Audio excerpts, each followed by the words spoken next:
almost all the elements of nature, and thus these values that actually helped us throughout that time to move forward, being united as one group of Homo sapiens, is completely countered today. We are actually experiencing an era where there is constant division of humanity. We have been segregated and classified and have been turned into a minority in a place that we ironically refer as our homeland. Thank you. With that, I rest my case.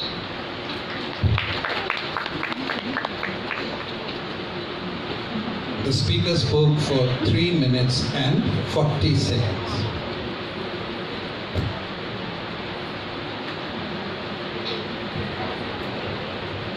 My worthy opponent, you mentioned about how the current education system is focusing on rote learning. But then if we look at subjects such as English literature, the stories and poems that we learn about, we're often taught about the themes of the poem, which enhance our skills, our social, emotional and soft skills. What is your say on that? Since the topic of boards examination has been very talked about in today's event, I'd like to counter that particular question by actually stating that for the boards examination, the one thing that we require for English literature is actually learning. We're actually supposed to quote the lines of Merchant of Venice that clearly kills the significance of literature itself. Anybody? Yes? I thank you for your speech, my right honorable friend. But the way you put your speech across was very philosophical, and like communism, isn't it that something that can only exist in books, whereas rote learning is something that can be applied across the country, because not everybody is as specially gifted as you are? Since you actually counted on something that I said, I'd like to mention a few of the names that we actually take as inspirations in today's time, who actually bear the same opinion as I of rote learning not being useful for progress, like Elon Musk. He states that understanding the concepts and comprehending what is around us is the most important thing and is the basic purpose of education itself. So I think that answers it. Yes, the next question. Sir? My worthy opponent, in your speech, you've tried to emphasize on how conceptual learning is very important. And don't you think that, since you spoke about boards, in boards we have a section called opinionated answers. Don't you think we can only answer those questions when we have enough conceptual understanding of the chapters? Okay, I got your question. Well, regarding that particular statement that I made, as you mentioned, regarding the board's examination, was something that actually, I actually mentioned because of whatever you said. You actually mentioned English literature, and that's what I spoke about, when we are supposed to quote lines rather than actually present the theme or the understanding of the text. Thank you. And now we come to our last speaker today, speaking against the motion.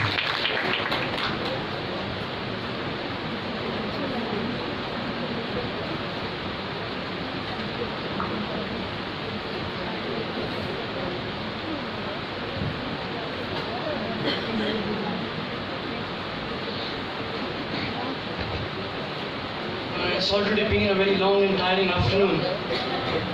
Henry VIII, the 16th King of England, he had 6 wives. 6 wives.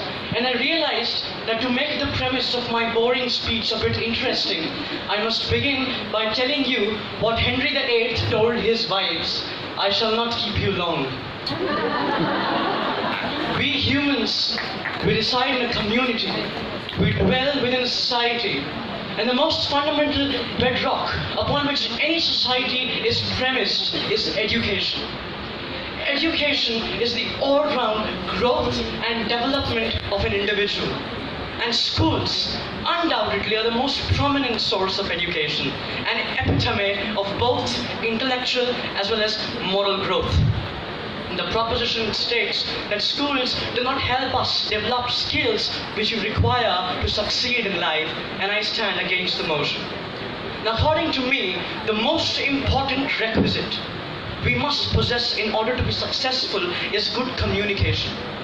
The ability to put forward your ideas, views, and opinions properly catalyzes your success. And schools today lay great emphasis on enhancing our communication skills. The world is today called a global village, and English is considered to be the global language. And the emphasis which is laid upon by schools on communication in English certainly catalyzes our success. In fact, Winston Churchill said, tact is the ability to persuade someone to go to hell such that they start looking forward to that trip. And the subtlety of this conversation can only be inculcated when we can communicate properly. The second most important prerequisite is creativity.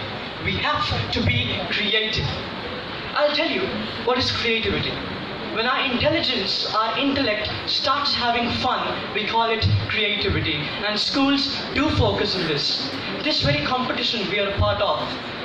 We had to explore the various aspects of the education system in order to present our views and points. So basically, the school which is hosting the event invited various institutions from across the country so that students could come together, bring about their creativity to some constructive views, argue, and reach to a common consensus. Another important factor is sportsmanship spirit.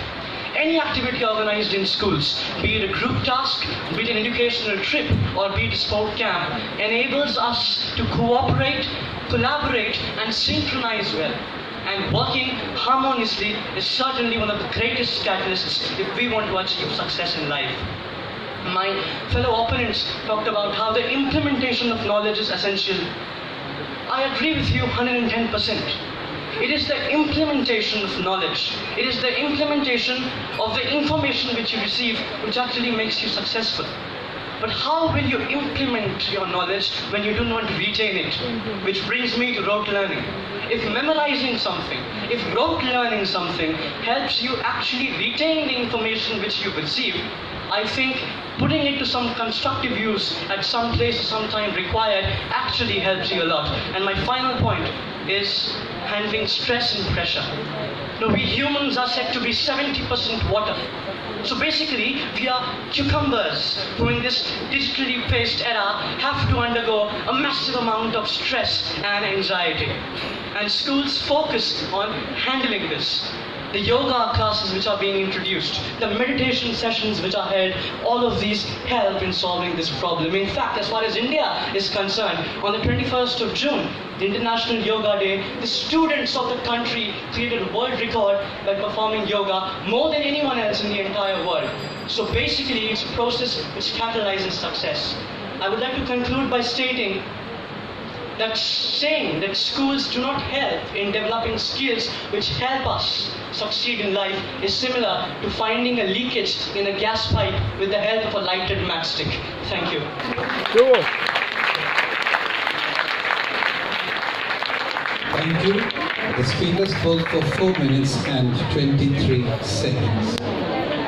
Our first question from this girl here.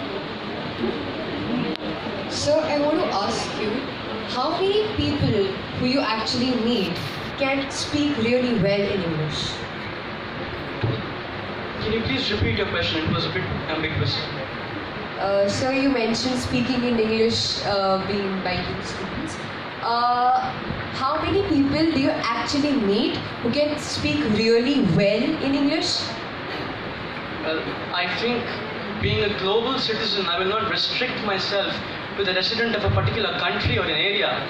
So if we talk about globalization as a whole, all of us should be well versed with this global language. And if you talk about how many people we need, most of my friends and family members are quite well versed with this language, which we call the global language. Next question. Sir, my worthy opponent, you mentioned about how yoga is being used as a stress buster.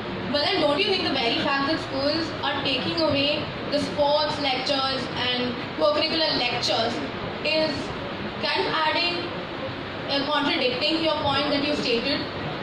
First of all, answering that, I've never heard of a sports lecture or a co-curricular lecture. I think this being a co-curricular event is one of the best platforms where we can actually inculcate these virtues and these values. So I think more than any lecture, such kind of activities which are actually organized by schools, this is the most exemplary evidence to that, actually helps in the process you're talking about. Next question. Cutting through the rhetoric, my right honourable friend, I would like to ask the same question that my right honourable friend to my left asked, and ask you to answer the question instead of advertising this event. Thank you. It happens very rarely in the life of a debater that the very point or statement which is being made by him is reinstated by someone else. Because I just answered the question which you said your fellow member of the team asked. So thank you so much. Thank you.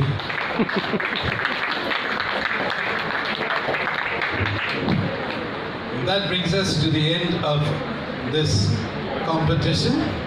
Before I sum up,